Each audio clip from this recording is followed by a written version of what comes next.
Good morning students. आज हम लोग बात करेंगे सेक्शन फॉर्मूला पे।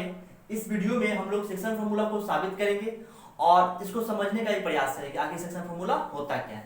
तो पहले हम लोग डिस्कस करते हैं कि सेक्शन फॉर्मूला होता क्या, किसे कहते हैं सेक्शन फॉर्मूला। जैसे मान लीजिए ये कोई लाइन है, ए बी क्या है, कोई लाइन है ना। अब ये लाइन का मान लीजिए मेजरमेंट मैंने किया 10 सेंटीमीटर है। इमेजिन कीजिए, कंसीडर कर लीजिए कितना लाइन का लंबाई है, 10 सेंटीमीटर। अब इस लाइन को बोलेगा आपको डिवाइड करने के लिए, तो बोलेगा सर P यहाँ लेते हैं, यहाँ Q, यहाँ पे R, ये 3 पॉइंट में लिया, यानी P Q R जो है 3 पॉइंट्स। इस लाइन AB को 4 पार्ट में डिवाइड कर, एक AP, एक PQ, एक QR और एक क्या RB, 4 पार्ट में क्या करा इसको डिवाइड करा। तो आपको क्या बोलता है इसमें, इस जो पॉइंट है ना PQR, इसका कोऑर्डिनेट क्या होगा, इसका नियामक क्या होगा। इसी नियामक को निकालने के लिए हम लोग किसका यूज करते हैं, सेक्शन फार्मूला का। किसका यूज करते हैं, सेक्शन फार्मूला। तो मेरे 4 पार्ट में बांटा, बहुत सारे पार्ट बांट सकते हैं, जितना मन उतना पार्ट बांट सकते हैं, लेकिन हम लोग लेके चलेंगे केवल 2 पार्ट पे। कितने पार्ट पे, केवल 2 पार्ट पे। जैसे मान लीजिए कोई लाइन है AB है ना, इस लाइन को पॉइंट P जो है डिवाइड करता है ना, किस रेशियो में, तो मान लीजिए 2:3 में डिवाइड करता है, यानी 2:3 में डिवाइड करता है। मतलब इधर 2 पार्ट, इधर 3 पार्ट। तो 2 पार्ट मतलब इसका मेजरमेंट अगर निकालना हो तो टोटल कितना लेंथ है, 10 सेंटीमीटर। तो 2 3 2 5 5 दूना 10, यानी कि 4 सेंटीमीटर AP हो गया, AP का वैल्यू। अगर PB का वैल्यू अगर यहाँ से आपसे पूछे तो PB के लिए 10 गुने में 3/5, 5 दूना 10, 3 दूना 6 सेंटीमीटर। ये तो मैंने ऐसे मैथमेटिकल कैलकुलेशन करके आपको निकालते हैं, लेकिन अगर सेक्शन फार्मूला की बात करें तो सेक्शन फार्मूला ऐसे अप्लाई नहीं होता है। सेक्शन फार्मूला में क्या होता है, आपको क्या करेगा, जैसे कोई लाइन दिया हुआ है ना, तो उस लाइन का क्या होता है, 2 पॉइंट होता है। एक होता है इनिशियल पॉइंट, क्या होता है इनिशियल पॉइंट, एक क्या होता है आपका टर्मिनल पॉइंट। क्या होता है टर्मिनल पॉइंट, यानी कि इनिशियल पॉइंट, इसको क्या बोलेंगे फाइनल पॉइंट, चाहे टर्मिनल पॉइंट, टर्मिनल है ना, इसी को बोलते हैं फाइनल पॉइंट। ठीक है, तो कुछ इसका कोऑर्डिनेट होगा, कुछ क्या होगा इसका होगा। तो अब इस लाइन को मान लीजिए है ना, हमको पता नहीं किस रेशियो में, मान लेते हैं m:n में, इसमें m:n में। इसका कोऑर्डिनेट दिया रहेगा x1 y1 और इसका कोऑर्डिनेट दिया रहेगा मान लीजिए x2 y2 दिया हुआ है, क्योंकि इनिशियल पॉइंट है उसका भी कुछ कोऑर्डिनेट होगा, फाइनल पॉइंट है उसका भी कुछ कोऑर्डिनेट होगा। इस लाइन को पॉइंट P x y, मतलब पॉइंट P है उसका कोऑर्डिनेट क्या है x y, मैंने कंसीडर कर लिया है, मान लिया है। ठीक है, तो बोलेगा आपसे इस पॉइंट का जो कोऑर्डिनेट है उसका बताइए मान क्या होगा। तो पॉइंट P का जब कोऑर्डिनेट हम लोग निकालेंगे x, y है ना, तो ये आपका होता है जी m x2 plus n x1 by m plus n, m y2 plus n y1 बटे में क्या होता है m प्लस n। इसी को हम लोग क्या बोलते हैं, सेक्शन फार्मूला, यानी कि विभाजन सूत्र बोलते हैं। क्या बोलते हैं, विभाजन सूत्र बोलते हैं इसको। ठीक है, इतना समझ में आ रहा कि विभाजन सूत्र यही है, मतलब कि किसी भी लाइन को जब कोई पॉइंट इंटरसेक्ट करता है, डिवाइड करता है, तो उस पॉइंट का जो कोऑर्डिनेट निकालने का फॉर्मूला होता है उसी को हम क्या बोलते हैं, विभाजन सूत्र कहते हैं। इतना समझ में आ रहा। अब देखिए, ये तो मैंने विभाजन सूत्र बताया आप लोग को। अब दुनिया में विभाजन सूत्र जो होता है वो 2 तरह का होता है। कोई किसी भी लाइन को, कोई पॉइंट होता है ना, 2 तरह से उसको इंटरसेक्ट कर सकता है, यानी कि बांट सकता है। ठीक है ना, पहला होता है आपका इंटरनल डिवीजन, ठीक है ना, मतलब अंतर विभाजन इसको बोलते हैं, इंटरनल डिवीजन। और एक क्या होता है आपका एक्सटर्नल डिवीजन। क्या होता है एक्सटर्नल डिवीजन, यानी इसको बोलते हैं बाह्य विभाजन। यानी एक होता है अंतर विभाजन, एक क्या होता है बाह्य विभाजन। यानी सेक्शन फार्मूला 2 तरह का होता है, एक इंटरनल, एक क्या होता है एक्सटर्नल होता है।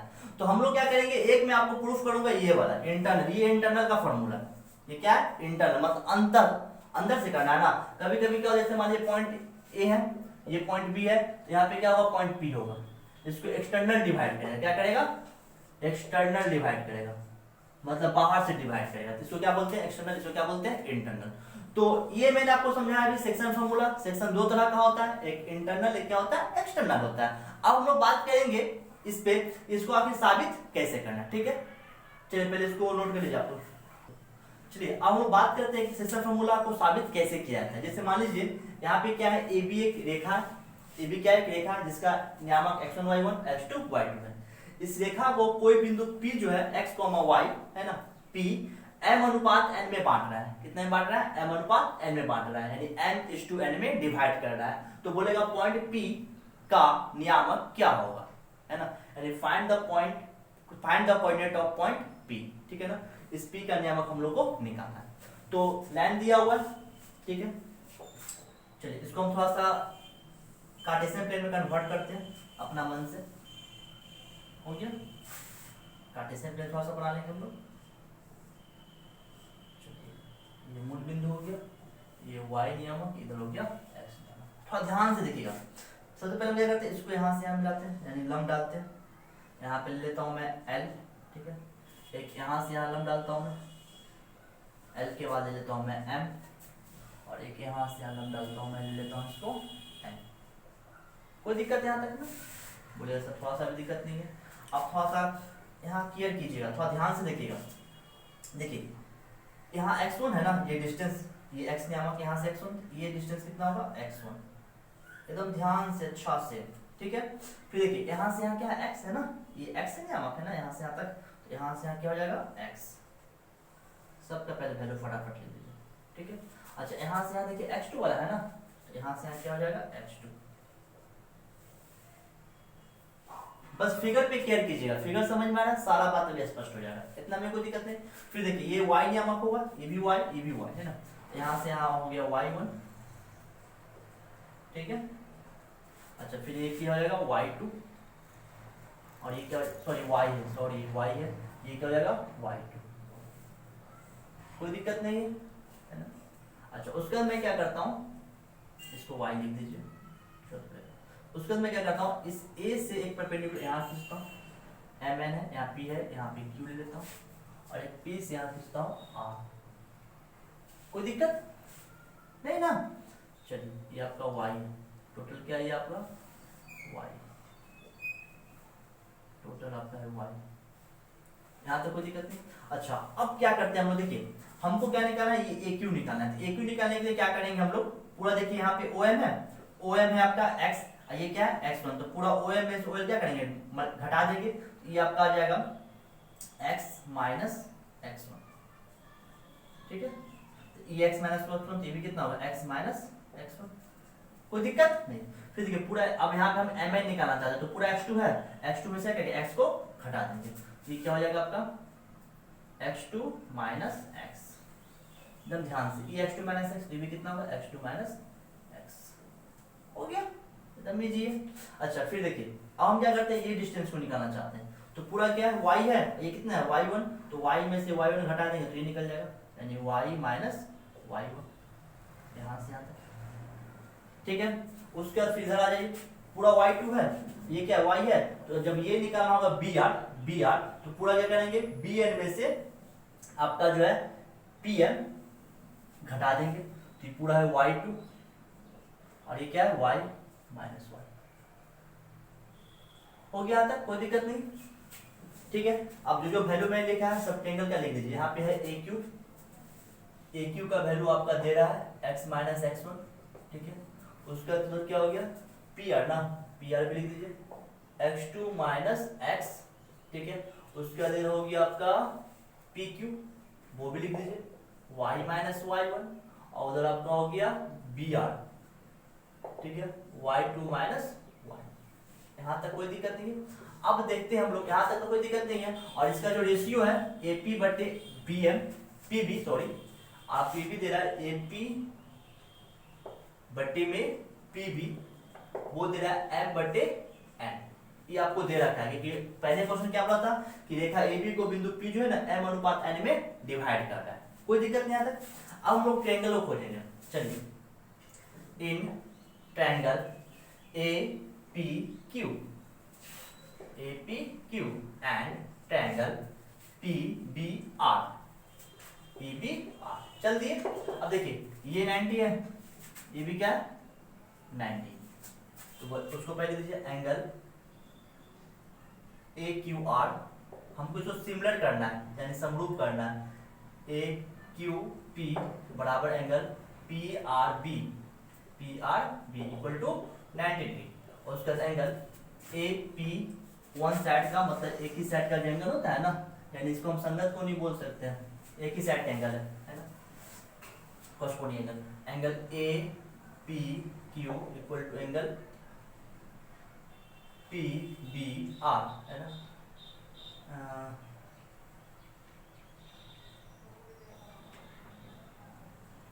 एंगल ऑफ सेम साइड, ठीक है। So triangle A P Q similar है ट्रायंगल पी बी आर के, हो गया सिमिलर, एंगल से सिमिलर है तो साइड का जो रेशियो होगा वो इक्वल होगा, तो कॉरस्पॉन्डिंग साइड लेते हैं, हमेशा क्या लेते हैं कॉरस्पॉन्डिंग। तो चलिए हम लेते हैं पहले इस ट्रायंगल में क्या है एपी, एपी का कॉरस्पॉन्डिंग क्या होगा पीबी इक्वल टू, फिर एक्यू ले लीजिए, किसी को ले सकते हैं एक्यू, एक्यू का कॉरस्पॉन्डिंग पी आर, फिर लेते इधर पी क्यू, पी का कॉरस्पॉन्डिंग क्या होगा बी आर, ठीक है। आप सबका वैल्यू पुट कर दीजिए फटाफट। चलिए एपी का एपी बटे पीबी का वैल्यू है m बाय n, ठीक है। एक्यू का वैल्यू कितना है जल्दी बोलिए, x minus x one, P R का वैल्यू कितना है x2 माइनस एक्स, ठीक है, इक्वल टू, फिर पी क्यू कितना है y माइनस वाई वन, और ये आपका कितना हो गया बी आर है y2 माइनस वाई। यहाँ तक कोई दिक्कत कंफ्यूजन डाउट नहीं ना है, तो आप फिगर बना लीजिए सबसे पहले, ठीक है ना, अच्छा से। फिगर बनाने के बाद क्या कीजिए आप लोग इसको यहाँ तक जल्दी से आ जाइए। तो देखिए यहाँ से आप ये तीनों बराबर है ना, एक बार x वाले m बटे n के बराबर करेंगे, एक बार y वाले m बटे n के बराबर करेंगे। यहाँ से करते हैं हम लोग m by n equal to x minus x one by x2 minus x, और m by n equal to y minus y one बटे में y2 माइनस वाई, हो गया। अच्छा जी, अब यहाँ से क्रॉस मल्टीप्लिकेशन करेंगे, तो m पहले इधर कर दीजिए n इंटू एक्स, ये n है ये x है ध्यान रखिएगा, फिर n x1, ठीक है, फिर इधर से करेंगे m x2 minus m x, हो गया। और फिर इधर से करेंगे इधर हम लोग, तो n y minus n y1 equal to, फिर m से करेंगे तो m y2 minus m y, ठीक है। अब क्या कीजिए x वैल्यू की तरफ कीजिए, तो n x इधर माइनस जाए तो क्या होगा plus m x equal to m x2 minus जाए तो क्या होगा प्लस n x1, और n y इधर माइनस जाए तो क्या होगा plus m y2 plus n y1, ठीक है।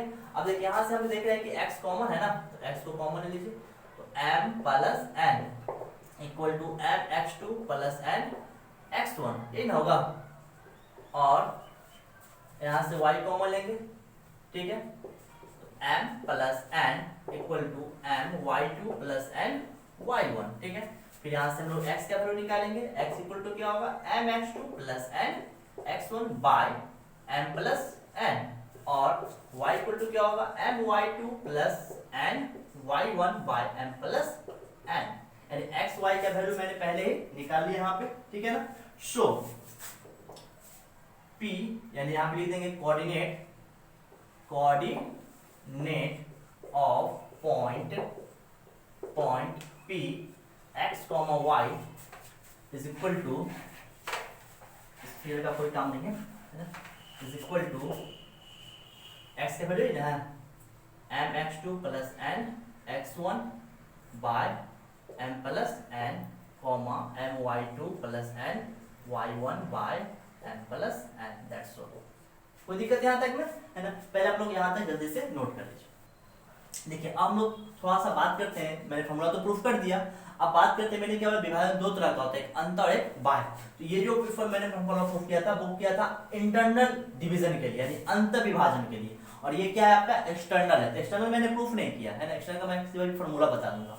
तो बात करते हैं पहले फॉर अंत विभाजन, अंत विभाजन के लिए, यानी इंटरनल डिवीजन के लिए, किसके लिए इंटरनल के लिए। इंटरनल के लिए फॉर्मूला मैंने भी प्रूफ किया था, p x comma y equal to होता है m x two plus n x one by m plus n comma m y two plus n y one by m plus n, हो गया। अच्छा फिर बात करते हैं बाह्य विभाजन के लिए, बाह्य विभाजन के लिए, है ना। तो बाहर मैंने कि एक्सटर्नल डिवीजन के लिए, इसके लिए एक्सटर्नल के लिए, एक्सटर्नल के लिए अगर हम बात करें तो पी एक्स वाई कुछ नहीं करना है, फॉर्मूला सेम रहता है, एम एक्स टू यहाँ प्लस है ना, सब जगह केवल लगा दीजिएगा minus n x one by m minus n comma m y two minus n y one बटे एम माइनस एन, हो गया।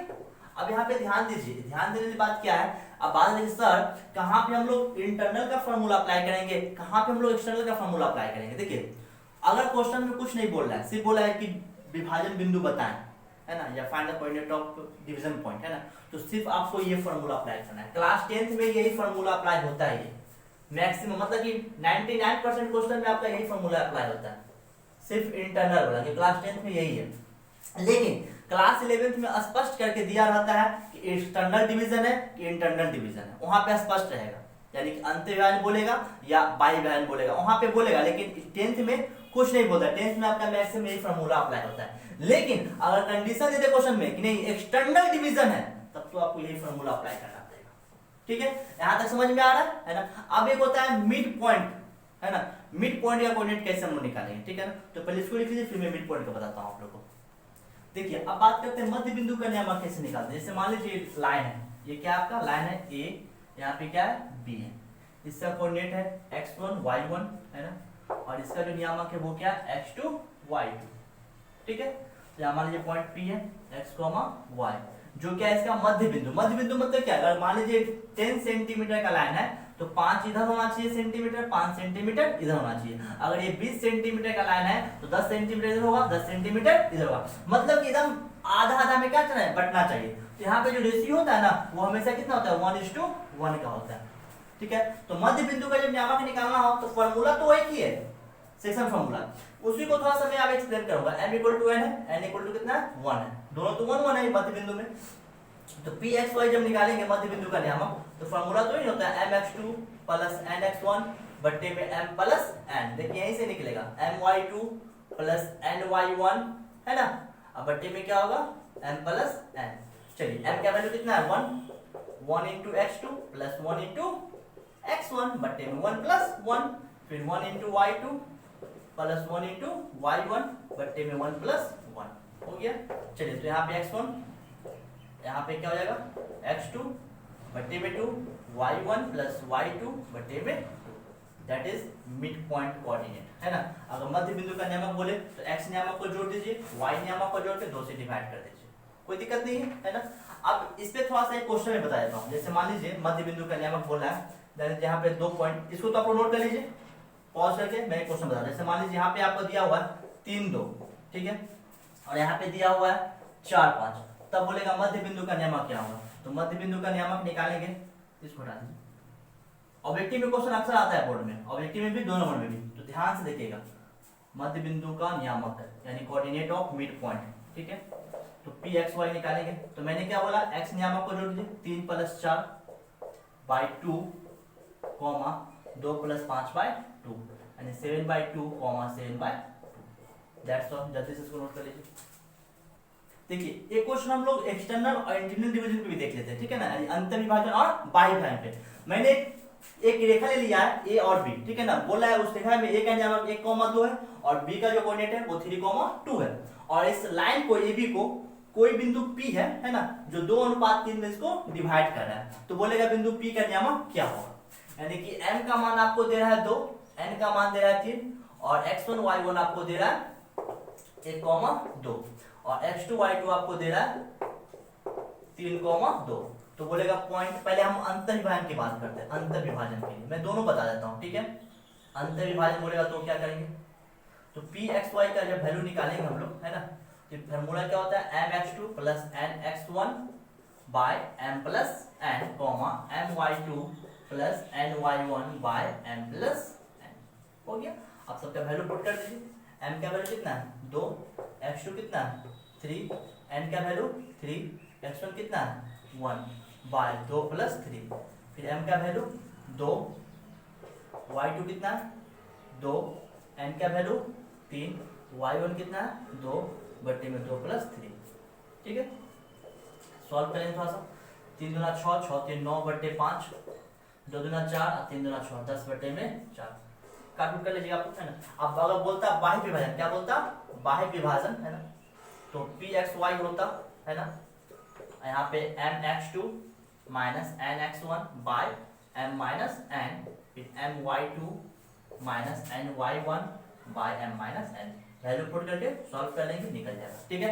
अब देखिए ये मैंने आप लोग को इस वीडियो में मैंने क्या बताया, विभाजन सूत्र बताया, उसको मैंने साबित भी कर दिया। विभाजन दो तरह का होता है, एक्सटर्नल इंटरनल, और फिर मैंने मिड पॉइंट का कोऑर्डिनेट निकालना भी बता दिया।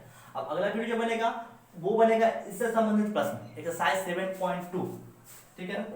तो आप लोग सबसे पहले इसको कंप्लीट कर लीजिएगा, और अगला वीडियो जो है वो 7.2 बनेगा, उसको आप लोग किया कीजिए, ठीक है। आशा करता हूँ वीडियो समझ में आया होगा अच्छा से, है ना, सारा फॉर्मूला समझ में आ गया होगा। अगर अच्छा लगा हो तो चैनल को सब्सक्राइब कीजिए और वीडियो को ज़्यादा से ज़्यादा शेयर जरूर कीजिए, ठीक है। धन्यवाद।